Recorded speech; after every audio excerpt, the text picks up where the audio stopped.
ನನ್ನ ಹೆಸರು ಪ್ರಹ್ಲಾದ್ ಅಂತ ಹೇಳ್ಬಿಟ್ಟು ನಾನು ಹುಬ್ಳಿಯಿಂದ ಬಂದಿದ್ದೀನಿ.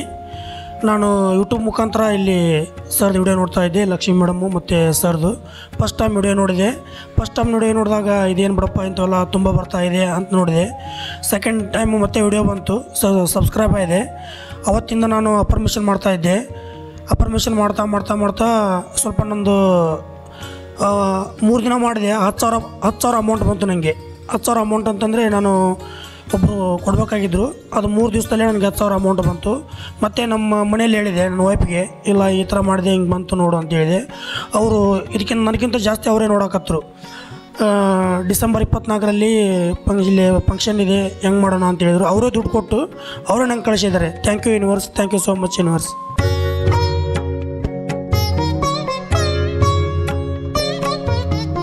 ನನ್ನ ಹೆಸರು ರವಿಕುಮಾರ್ ಅಂತೇಳಿ, ಜಾನ್ಕಲ್ಲು, ಹೊಸದುರ್ಗ ತಾಲೂಕು, ಚಿತ್ರದುರ್ಗ ಜಿಲ್ಲೆಯಿಂದ ಬಂದಿದ್ದೀನಿ. ನಾನು ಈ ವಿಡಿಯೋ ನೋಡ್ತಾ 6 ಮಂತಿಂದ ನೋಡ್ತಿದ್ದೀನಿ. ಫಸ್ಟು ಲಕ್ಷ್ಮೀ ಮೇಡಮ್ ಅವ್ರ ವಿಡಿಯೋ ನೋಡಿದೆ. ಆಮೇಲೆ ಇದರಲ್ಲಿ ಏನೋ ಇದೆ ಅಂದ್ಕೊಂಡೆ. ಯಾಕಂದರೆ ನಾನು ತುಂಬ ಮೋಟಿವೇಶನ್ನು ವೀಡಿಯೋಸ್ ಎಲ್ಲ ನೋಡ್ತಾ ಇರ್ತೀನಿ. ಇದಕ್ಕಿಂತ ಮೊದಲು ನಾನು ತುಂಬ ಬಿಸ್ನೆಸ್ ಮಾಡಿ ತುಂಬ ಲಾಸ್ ಆಗಿದ್ದೆ. ನನ್ನ ಕಾರ್ ಇರ್ಬೋದು, ಸ್ವಲ್ಪ ಅಸೆಟ್ಸು, ಆಮೇಲೆ ಇನ್ನೂ ಹೇಳ್ಬೇಕು ಅಂದರೆ ನನ್ನ ಮಾನ ಮರ್ಯಾದೆಲ್ಲ ಕಳ್ಕೊಂಡಿದ್ದೆ.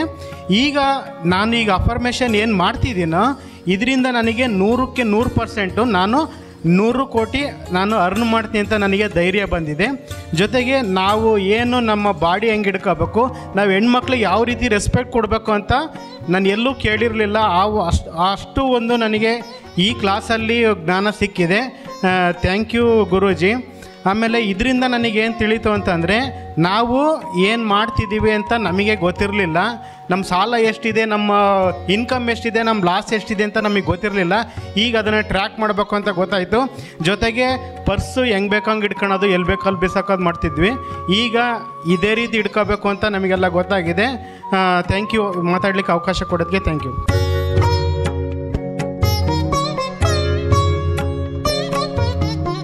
ಅನ್ಎಕ್ಸ್ಪೆಕ್ಟೆಡಾಗಿ ಯೂಟ್ಯೂಬ್ನಲ್ಲಿ ನೋಡಬೇಕಾದ್ರೆ ಇವ್ರದ್ದೊಂದು ಯೂಟ್ಯೂಬ್ ನಮಗೆ ಇದು ಕನೆಕ್ಟ್ ಆಯಿತು.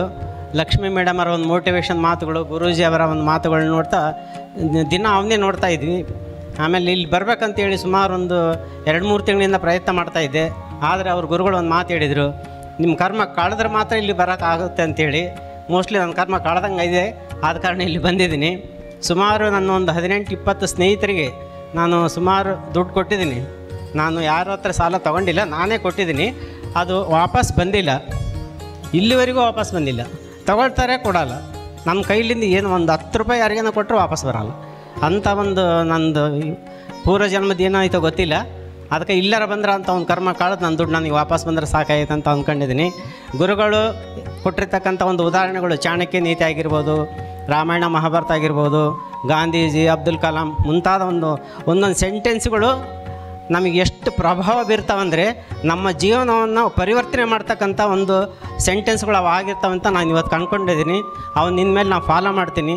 ಅನಂತ ವಿಶ್ವಾಚಾರ್ಯ ಗುರೂಜಿ ಮತ್ತು ಲಕ್ಷ್ಮೀ ಮೇಡಮ್ ಮತ್ತು ಅವರ ಟೀಮ್ಗೆಲ್ಲ ಧನ್ಯವಾದಗಳನ್ನ ಅರ್ಪಿಸ್ತಾ ಥ್ಯಾಂಕ್ಸ್.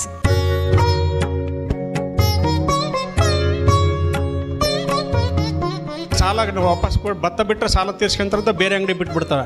ಅದಕ್ಕೆ ನಾನು ವಕೀಲರ ಹತ್ರ ಏನು ಮಾಡಿ ವಸೂಲಿ ಮಾಡಬೇಕು, ಏನು ಕೇಸ್ ಹಾಕ್ತಾರೆ, ಏನೇನು ಹೇಳ್ಕೊಡ್ತಾರೆ ಅಂತ ನಾನು ಹೋಗಿದ್ದೆ. ಅವರು ನನಗೆ ಅದು ಬಿಟ್ಟು ವಕೀಲರು ಕೇಸ್ ಪಾಸ್ ಬಿಟ್ಟು ನೀ ಇಲ್ಲಿ ಬಾ ಅಫರ್ಮೇಷನ್ ಮಾಡು ಅಂದ್ರೆ, ನಾನು ಇದ್ಯಾವುದಪ್ಪ ಇದು ಅಫರ್ಮೇಷನ್, ಇದು ಏನು ಅಫರ್ಮೇಷನ್ ಅಂದರೆ ಕರೆಕ್ಟ್ ಅರ್ಥ ಹೇಳ್ರಿ ಅಂದೆ. ಮೇಡಮರ್ಗೆ ಕೇಳಿದೆ, ದೃಢವಾಗಿ ನಿಶ್ಚಯಿಸೋದು ಅಂತ ಹೇಳಿದರು.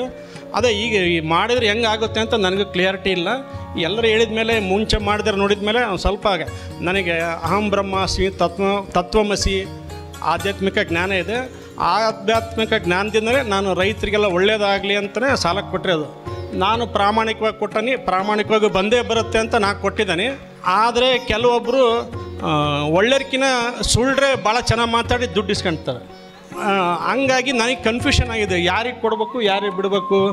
ರೈತರೆಲ್ಲ ಪ್ರಾಮಾಣಿಕರು ಅಂತ 100% ಗೊತ್ತು ನನಗೆ. ಹಂಗಾಗಿ ನನಗೆ ಕನ್ಫ್ಯೂಷನ್ ಇದೆ. ಅದಕ್ಕೆ ಗುರೂಜಿಗೆ ಕ್ವಶನ್ ಕೇಳ್ಬೋದು. ಆಮೇಲೆ ಅವ್ರು ಹೇಳ್ತಾರೆ, ನೀನು ಮಾನ ಮರ್ಯಾದೆ ಬಿಟ್ಟಿರು, ದುಡ್ಡಿನ ವಿಷಯದಾಗೆ ಎಲ್ಲ ಬಿಟ್ಟು ಕೇಳಬೇಕು ಅಂತಾರೆ. ಏನು ಇದು ನನಗೆ ಕನ್ಫ್ಯೂಷನ್ ಆಗ್ತಿದೆ. ಎಲ್ಲ ಯಾರನ್ನೂ ನಂಬಲೇಬೇಡ ದುಡ್ಡಿನ ವಿಷಯದಾಗೆ ಅಂತ. ನನ್ನ ವ್ಯವಹಾರನೇ ಮತ್ತು ಬಿಸ್ನೆಸ್ ಮಾಡೋದು, ದುಡ್ಡಿಂದನೇ ದುಡ್ಡು ದುಡಿಯೋದು. ನಾನು ದುಡಿಯೋಕೆ ಕೂತ್ಕೊಳಕ್ಕಾಗಲ್ಲ, ದುಡ್ಡು ದುಡಿಸ್ಬೇಕು. ಅವ್ರು ಹೇಳಿದ್ರು ಇನ್ನೊಂದು ಒಳ್ಳೆ ಜ್ಞಾನ ಅಂದರು, ನೀನು ದುಡಿಬೇಡಪ್ಪ, ಆರಾಮಾಗಿರು, ದುಡಿಸು ಅಂತ ಹೇಳಿದ್ರು. ಅದು ಒಪ್ಕೊಂಡೆ. ಆದರೆ ಇದನ್ನು ಸೈಮೆಂಟೇನ್ಸಾಗಿ 2 ಕ್ವಶನ್ ಬರ್ತವೆ. ದುಡ್ಸೋದು ಹೆಂಗೆ, ದುಡಿಯೋಕೆ ಬಿಟ್ಟರೆ ದುಡ್ಡೇ ಹಾಕ್ಯಂಡು ಹೋಗ್ಬಿಡ್ತಾರೆ.